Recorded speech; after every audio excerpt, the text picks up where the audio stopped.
When you're using the three-way, you make sure you get mud on this flap here, because that's this is gonna stick down to. It goes in behind, so it sticks down there.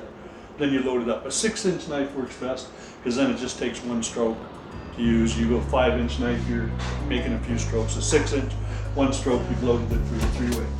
You pop them in, and these guys are saving themselves a day's labor just on this house alone, using the three-way. Drywall joints just filled with mud crack. That's why we put on tape and mud into each joint. To line up 3 tapes into the corner, overlap perfectly so they don't crack, is the traditional method of doing a three-way. Once in place, they need to be sculpted out, and it's very difficult to use machine tools into the corners. This is one way to prepare your angle. This is what most people are doing, are professionals. Notice they doesn't have to worry about going in very tight to that angle. Not when he's rolling it or fleshing it. A professional knows that takes time to get that right in your three-way when you're rolling and fleshing and not mess it up. The three-ways have been just cleaned out quickly after taping and left ready for install. And having the three-ways installed after the fact is a very useful way to do it. Here's the demonstration of the thickness of the mud you need. The consistency here is similar to that of taping. You want it thin enough that you can just take your 6-inch knife and with 3 strokes you spread out what you need to install your three-way. It's even, so you don't have lumpy base you're putting your three-way on. It's light enough that it will squeeze out and settle in nice. It's moist enough to help with the bonding. Here's that three-way being thrown in after the tapes have had time to dry and set up. I really like this way of doing it. After that, you can see Dominic here.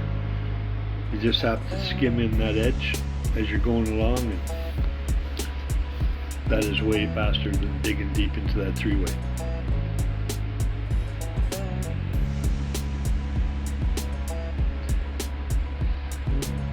As Daniel's loading those angles, he doesn't have to snug it up into the corner. He's within 5 inches of that angle and able to run it.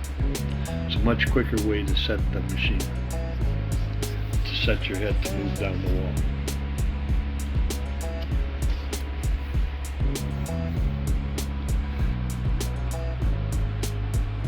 Yeah, a lot of three-ways in this room. A lot of time was saved. The apprentice did most of these, I believe.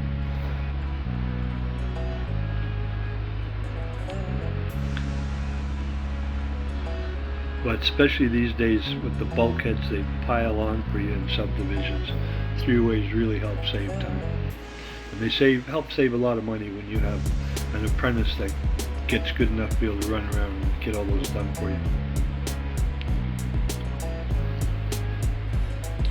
Here's a 6-inch knife. Just laying that out there in 3 strokes and popping that three-way in there. That takes about 45 seconds. Whether the angles have been put in and dried out or not,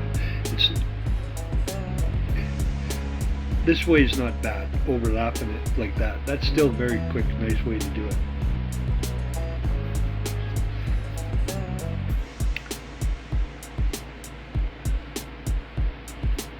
Every stage it creates such a quick clean out, whether you're just doing your angles for the first time and you're taping, or whether you're pulling your angles second time to polish them up.